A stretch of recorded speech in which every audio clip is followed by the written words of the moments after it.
I thought that we would kind of talk about Rousseau a little bit. Maybe a lot of you don't talk about him much. I think this gallery might tend to get overlooked a lot too by docents, and so I thought it would be kind of fun to talk about him because he's pretty interesting, really. He was born in 1844 in Laval, France, and I did think that we'd start by just chatting about this particular gallery. This is the Widener Gallery. Maybe some of you know a little bit about the Wideners that I don't, because I don't actually know that much, but I asked around a little bit, and you'll see the plaque says, Widener Gallery sponsored by the P.A.B. Widener family. The P.A.B. was Peter Errol Brown Widener, and so he was a notable family from Philadelphia, and had kind of an interesting history to me. And the family was a benefactor of our museum for a lot of years.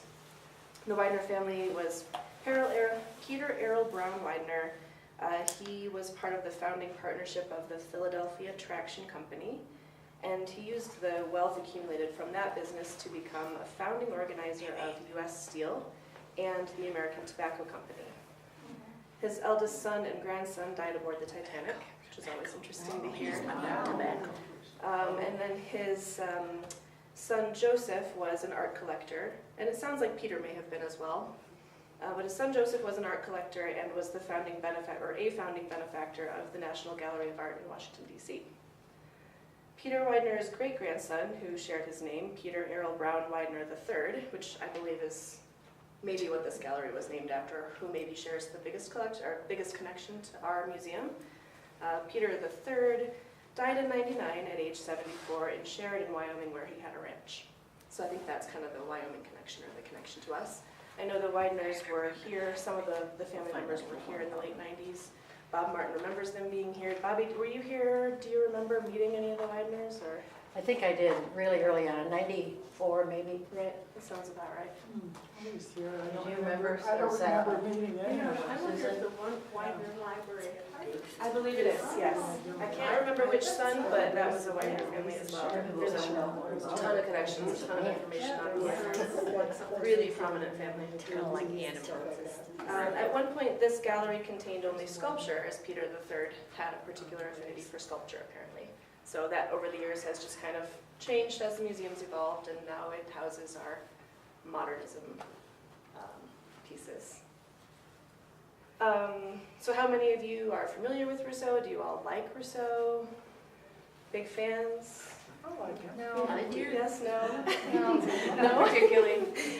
Do you like this painting? You know, it's interesting because it just seems like it's a throwback to primitive, and I'm always interested why he became so popular, because that style was just not popular at that particular time. And I think he's about the only one who was doing that. Right. So, interesting why he's popular and didn't just fade off. Right. Well, he also didn't travel to Africa to get something. He was in zoos or menagerie to paint The this. gardens of Paris. Yeah, gardens. So what looks wrong to people who don't like this? Is there something that doesn't look right about the painting, or? It's not what a naturalist would draw, Yeah, because the animals don't live together. It's a little off. What about the animals? Do they? I mean, the tiger, you know, for example, doesn't really look natural as a tiger like you would imagine that you've seen. Was it French? This bird, there's a bird up here that, you know, I don't know if you. He kind of hides up there. If you can notice the bird before. I have no idea what kind of bird that is, or if it's just a generic, you know. He made up this bird. It's a bird in a tree. it's rather dark. It is very dark. Mysterious here. Well, and the foliage, I mean, the flowers just look, I've got to write these things down. they look long. Yeah. They're huge. Look, they're bigger than the tiger's head. They're like half the size of the tiger's body. Africa? You've been Sure over there. But tigers don't live in that. The teeth and the tongues and I've seen tigers in Asia. And this is like, you know, the plant that we have here, so I don't know. Go look at the tigers in Bangladesh this fall. I think we probably all have that plant. In Bangladesh, Tiger makes it. No. Right? So the title, to remind us here, the title is Exotic Landscape with Tiger and Hunters. So it's just an exotic landscape. It's not a specific place. Right? Okay. Who's hunting who's? That's usually when they start. That's what Well, you do that is the question. The outside, I'm Yep. more interested in the outside. All right, so She's gonna do an Rousseau is kind of outside known for these flattened perspective planes. It's all it's very flat, very stylized, very simple, primitive, like you said. So he claimed that he had no teacher other than nature, although he did admit that he received some advice from two established academic painters, Felix Auguste Clement and Jean-Léon Gérôme. So essentially he was self-taught and is considered to be a primitive painter or a naive painter is kind of the term for this style that he did. So we can talk for a minute about the characteristics of naive art. Basically, it's an awkward relationship to the formal qualities of painting. In particular, he doesn't respect the rules of perspective, which is, I think, the most obvious thing that you notice right away is that the perspective's off. So the rules like decreasing the size of objects proportionally with distance, he doesn't do. The trees in the back, we have no idea really the size. There's no perspective there. I've heard people describe it as collage painting. Yeah, that's a really good way to describe it. Yep. Number two, muting the colors with distance. Again, doesn't do. It's all the same sort of dark, kind of the same tone, the same shade. And decreasing of the precision of details with distance. So you see as much detail in the leaves and the kind of the back corner. Oh, there's a bird I never noticed back there. The leaves in the back have the same amount of detail as the foliage in the front. So the results of that are that the effects of perspective are geometrically erroneous. There's an awkward aspect of the works. It looks like a children's drawing or a medieval painting. Another result is that there's a very strong use of pattern. So you see a lot of repeated shapes, repeated patterns, unrefined color on all the planes of the composition. So there's not a lot of variation in the color. It's just very green. And there's an equal accuracy brought to details, including those of the background, which theoretically should be shaded off. Here's a lovely self-portrait that he did with his lovely French mustache. That looks like Dolly. I like that. Mhm. It's maybe that's another one.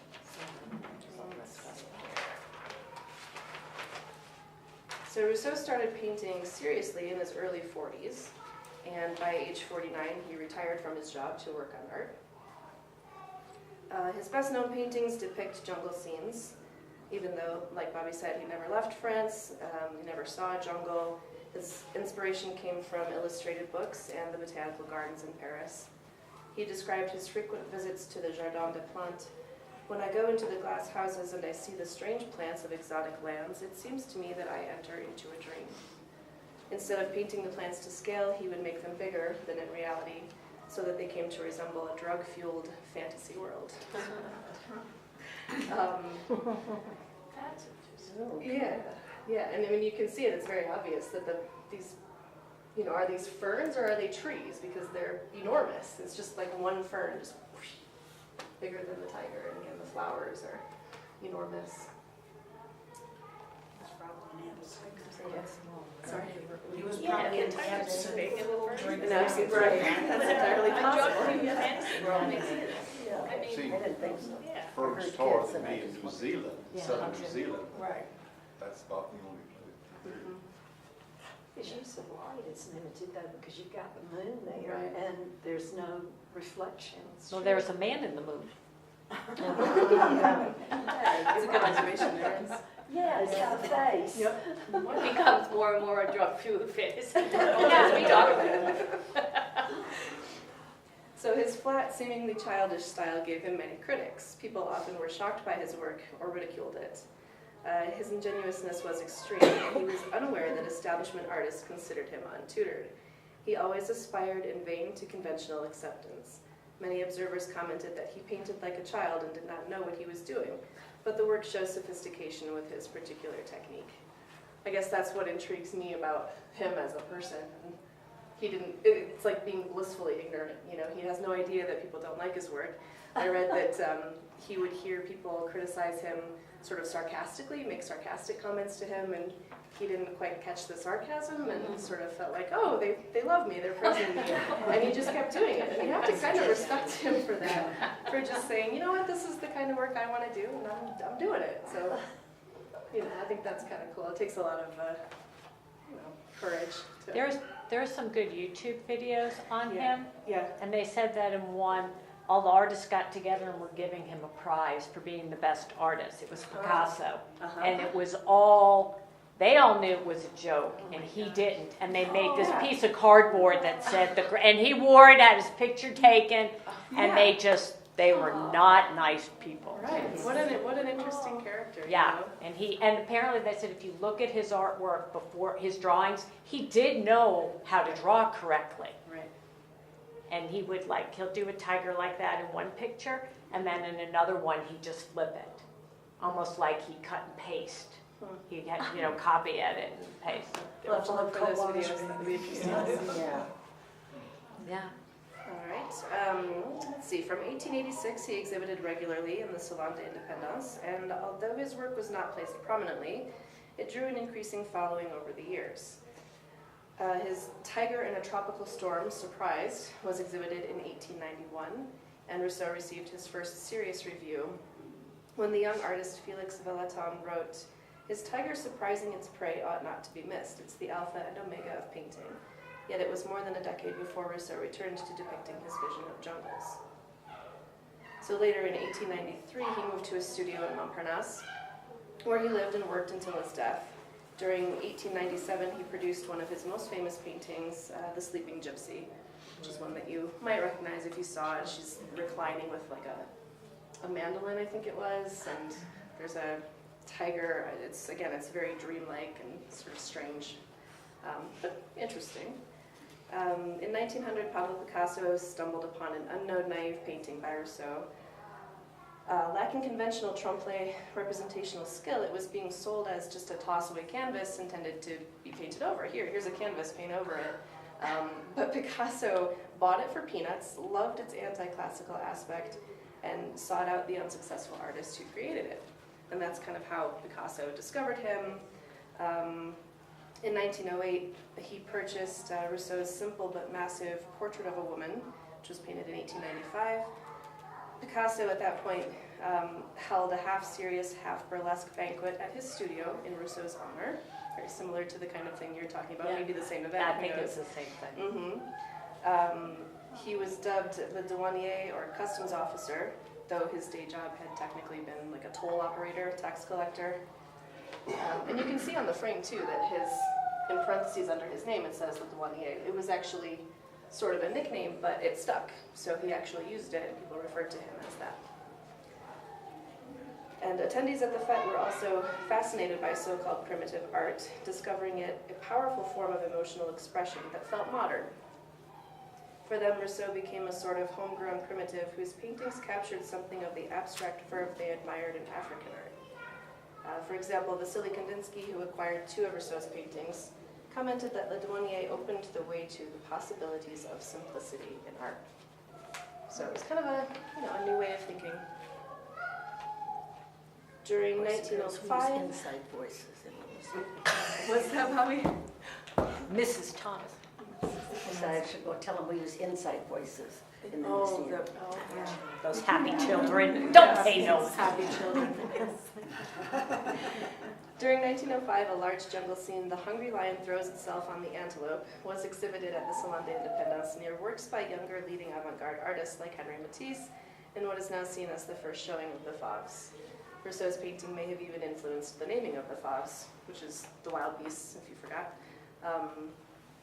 I couldn't find if that was really true or how maybe he helped in the naming of that, but at some point he was inspiring them. Art for art's sake. Rousseau's awkward pipe dream paintings remind us that art is one manifestation of the broader human capacity to consciously reshape our image through deliberate whimsy, if only in order to explore our own capacity to do so. Just a nice little quote that kind of sums up what we've talked about, that he's just out there doing his own thing, art for art's sake, You just can't not help trying but to like him, represent though, anything. right?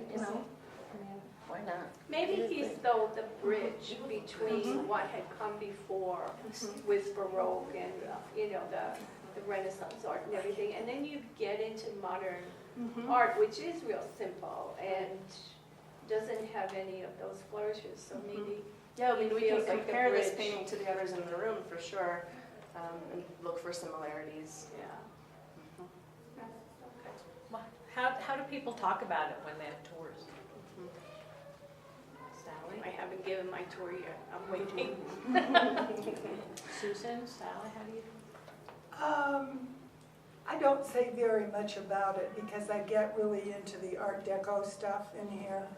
I point it out and say what it is and say, actually, that he painted the Gardens of Paris, he wasn't really a jungle painter. I sort of then move on to this stuff. Yeah, I do the same thing. I talk about proportion and the Jardin de Plantes and See, I can't say that word, Jardin de Plantes, so, the Gardens of Paris. yeah, so, Yeah, I pretty much stay with the Gardens of Paris. yeah, I but can say Jardin de Plantes though. we don't have a lot of French works here. No. Luckily, I couldn't say those words either. It does show the breadth of the collection that we have. It's, I mean, this is such an eclectic collection of art. Yeah, is it? I mean, everything in the museum, Yeah. when you think about it, it is so eclectic. I want to see all your George O'Keeffe's. Yeah, we got one. Oh, there it is. Yeah. It's not a flower.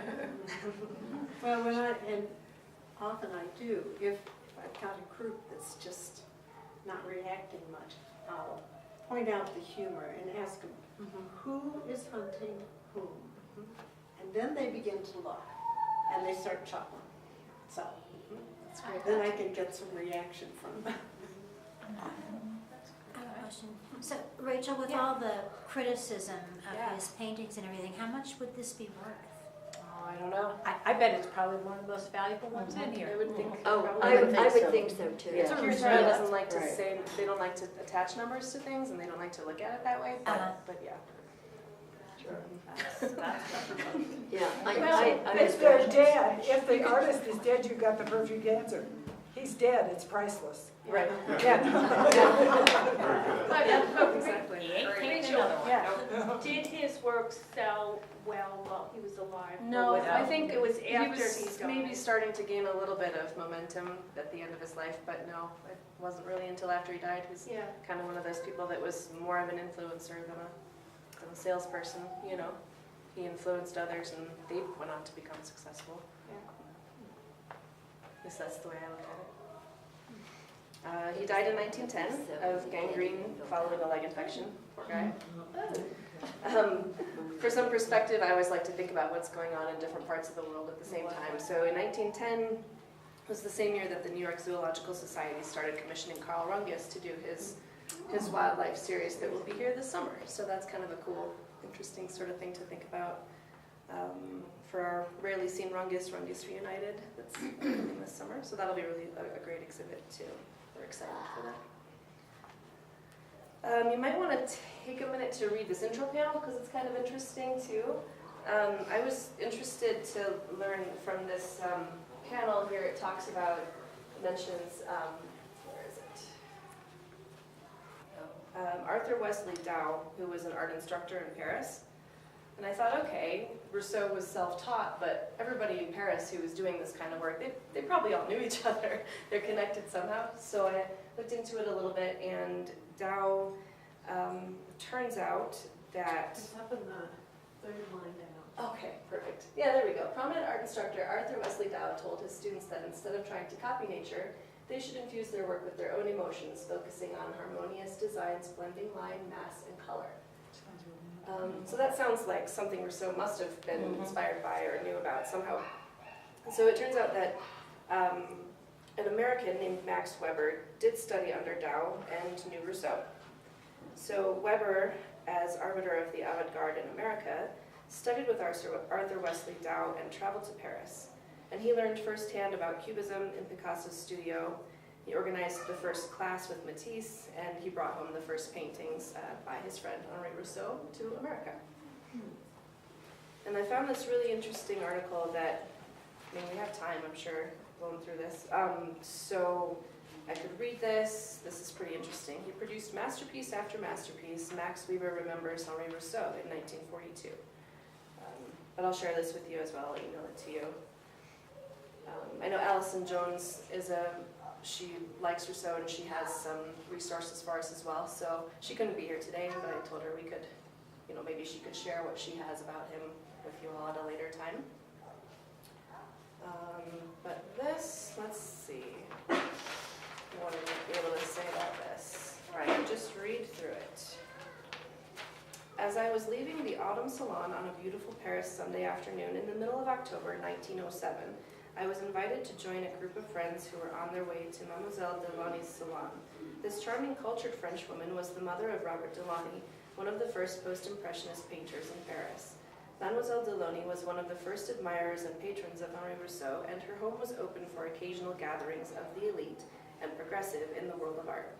After an hour of heated but pleasant discussion on matters of art, a high-pitched male voice was heard in the corridor, among other voices of new arrivals. A number of people in the reception room recognized it as the voice of Henri Rousseau. A moment later, a round-shouldered, genial old man, small of stature with a smiling face and bright eyes, carrying a cane, entered the room. He was warmly received, and one could see that he was pleased to find himself among so many friends and admirers. He seemed to have brought with him the balm of the late hour of that glorious autumnal day. He too came from the Autumn Salon and was very happy to have seen his pictures hung side by side with the work of other artists. What if he had known that one of those pictures in that group was destined to hang in the Louvre among the masters of all time? Just before this pleasant party broke up, I was introduced to Rousseau. As the guests were about to leave, he asked me where I lived. I told him that I lived in the Quartier of Montparnasse. He told me that he too lived in that quarter and suggested that we go home together. I was exceedingly pleased and was at once impressed by his paternal and informal manner.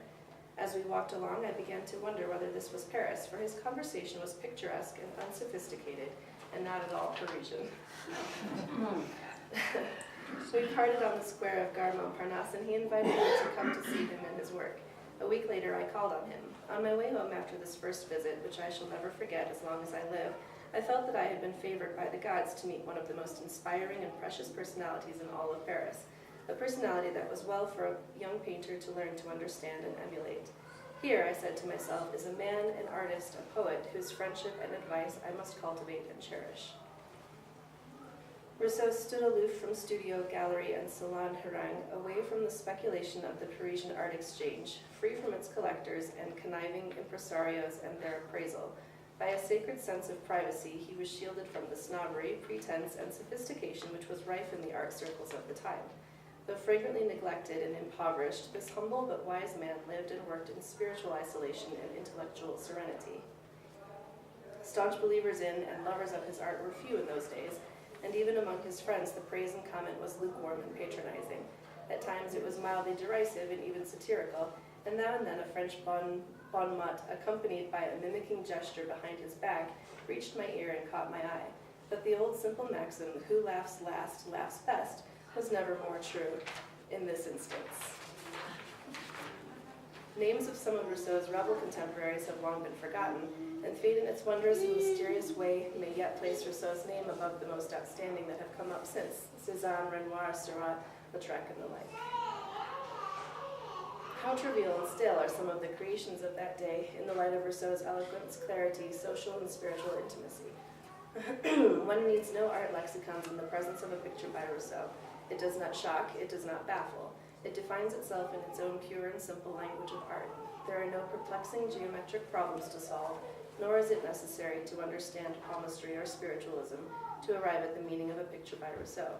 Nor does one find 1,001 plastic intricacies or complications to unravel. In many respects, his art is abstract and even surrealist.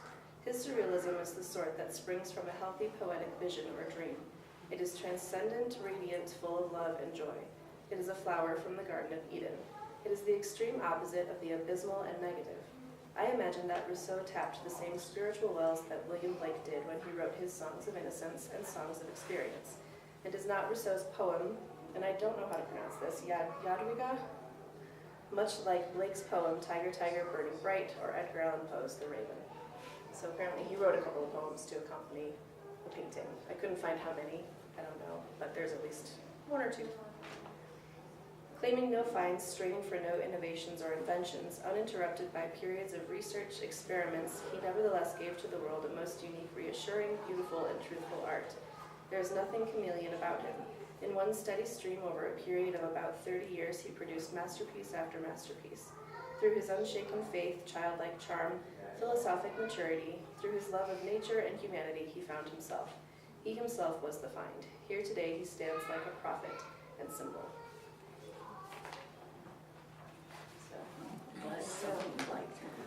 Singing his praises. Anyone else have anything Sound like snouts. that they want to talk about Rousseau, or anything else to share? Maggie, I'm always fascinated by how different people look at things. You're an appraiser's eye. How do you look at that painting? I don't know, I didn't really know much about his background until now, but I mean, it is so childlike. It reminds me of a children's book illustration.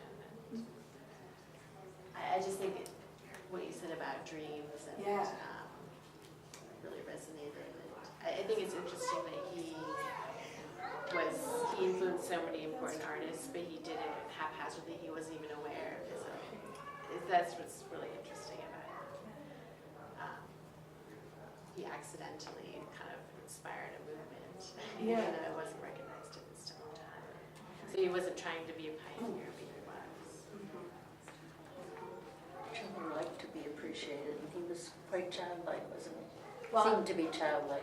At our library, the most books on him are in the juvenile section.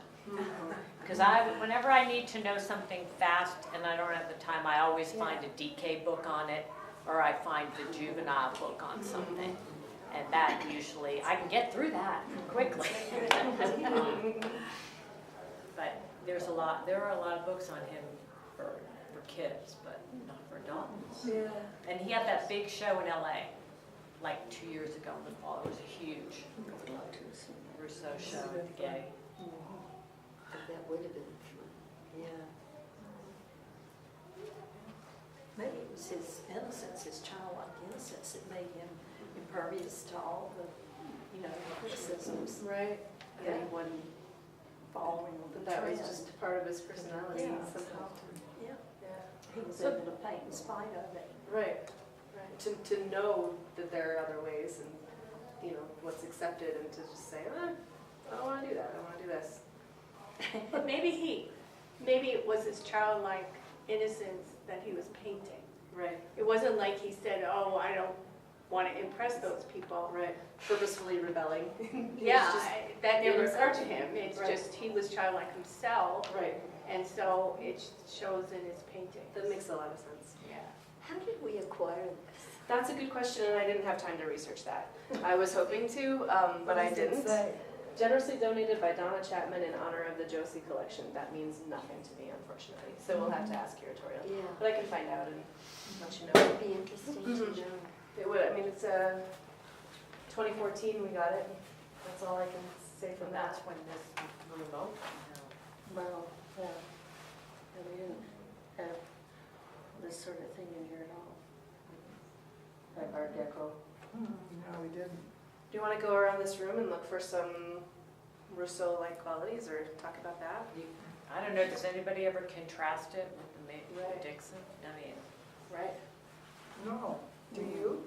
it's supposed to be, he's supposed to be a big regionalist about painting where he was, and technically he was a regionalist too. He just didn't keep everybody in their own enclosure. He Right. mixed all the animals at one time. But I usually struggle to talk in this room. It's the Bugatti, Lita. Somebody always asks about the owls and the hops. I totally ignore that relief on the wall. I do too. I do too. And the O'Keeffe, that bails me out. Yeah. Oh, I find that the O'Keeffe relates to the Archer and. The mansion. Because Yeah. it's the same animal. Right. It's the same animal. One's a skull, I didn't. one's a skull, one's the animal. And since O'Keeffe didn't do animals, but she did skulls. So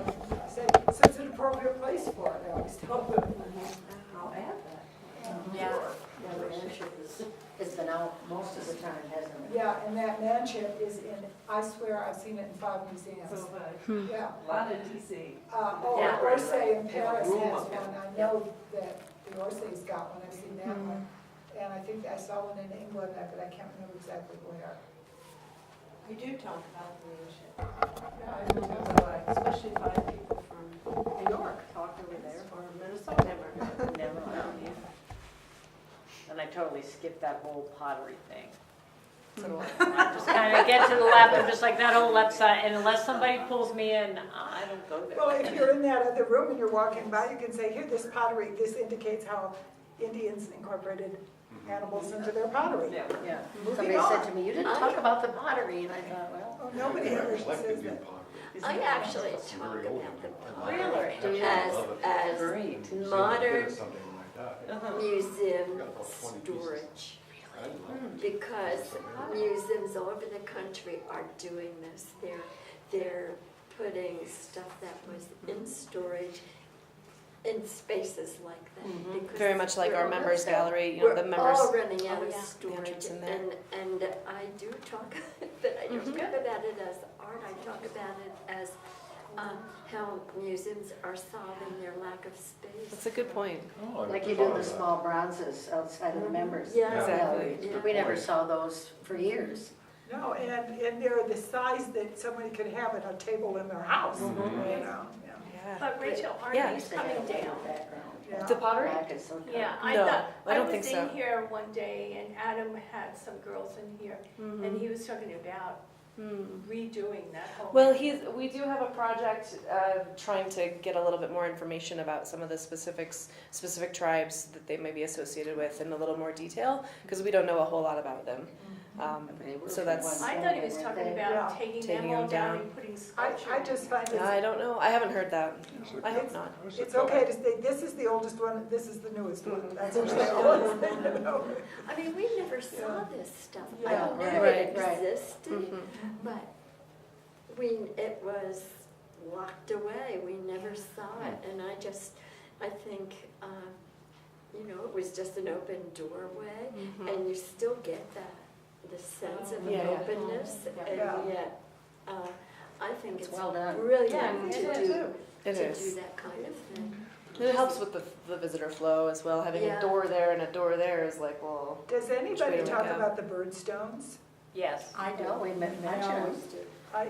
What do you say about them? I briefly, sometimes I do, sometimes I don't. What do you say? Well, especially if you have Midwesterners, oh Mhm. boy, Yeah. do they get drawn Yeah. in. And they talk about them being the oldest pieces that we have. And I get them to really look closely at them, at the holes, and that we don't know what their purpose may have been, you know. I always say you could have shut cord with it, you could have worn it around your neck, it was I kind of like the, also- what's that thing, the Leatherman, you know? I also have heard that they Old-fashioned sometimes, it has something to do with atlatls, spear throwers. But I don't know what, but I've heard that, so I say one thing I've heard, I don't make a definitive statement. yeah, there were atlatl weights Oh, and the other. Yeah. that were kind of a leverage when you would throw the Right. atlatl, because it would have a spear that you'd hold on to, and then the atlatl part would I've seen flip, and the atlatls, weight would I've help seen how it they gain work. momentum. It's Um, physics. Yeah, it gives Right. more power to the throw.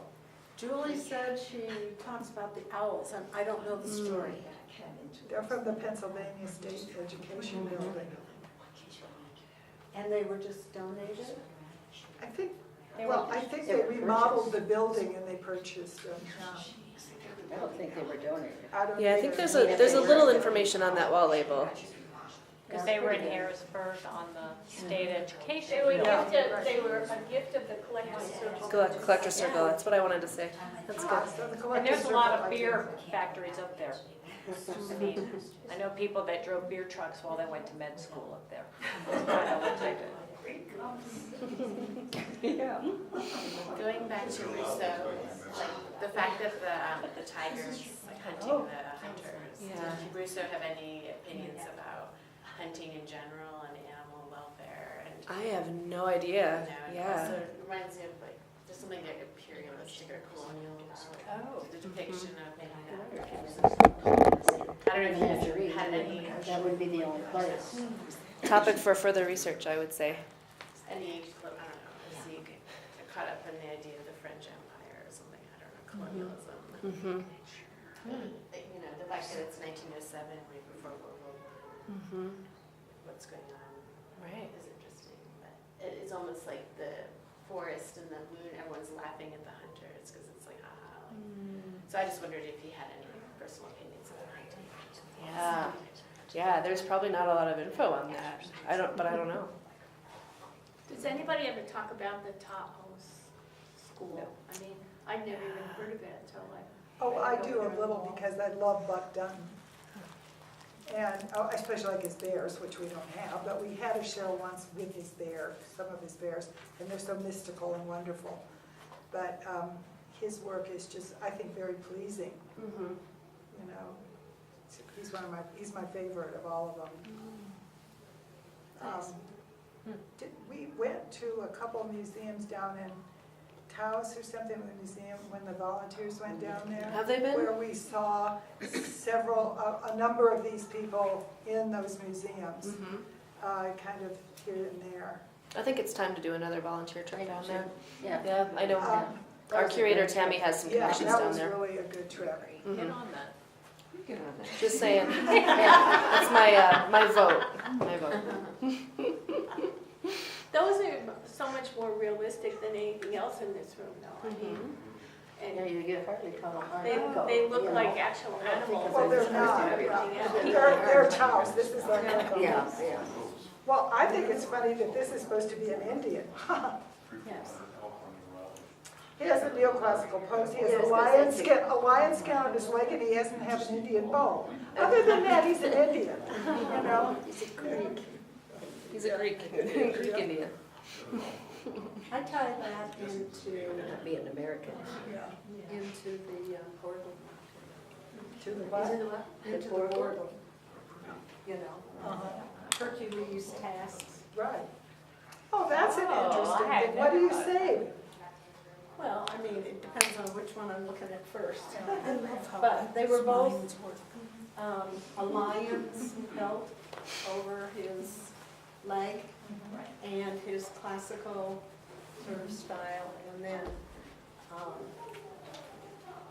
and then this was one of the tasks of Hercules, so that's how I tie them. This reminds me of the most Art Deco thing. It is Just because I just know Art Deco from jewelry, and those are the exact lines that I would look for in a piece of Art Deco jewelry. I guess because he's also the one who did the big thing in front of Rockefeller Center. Yes. Yes. Yeah, the Prometheus, and I guess that's, I still, when you go to New York, you have to go see it, you have to get your picture in front of it. Christmas tree. Yeah. That's what interests a lot of people, is the connection to New York, you know? Yeah, to Rockefeller Center. Rockefeller Center. But just everything about this is what I think of when I think of Art Deco. We have a Frank Stella.